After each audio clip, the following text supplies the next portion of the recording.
Labdien! Mani sauc Aula Jacenko, esmu klīnikas lekta zobārste. Ikdienā es nodarbojos ar zobu terapiju, protezēšanu, varu konsultēt pacientus arī jautājumus par zobu taisnošanu vai kanāla ārstēšanu. Pieņemot pacientus, man patīk atjaunot zobus tā, lai tiek atjaunota ne tikai estētika, bet arī zobu funkcija, lai zobiņš piedalās sakodienā.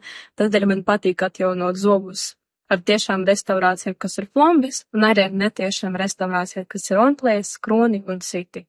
Ir divas lietas, kas varētu raksturot manu ikdienas darbu.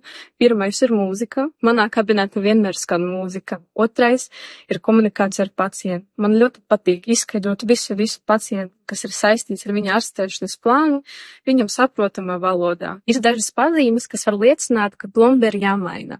Ir parādījušas plaisas, plomba ir mainījusi savu formu, kļuvusi raupja, vai ir iekraisojusies plombas maliņa.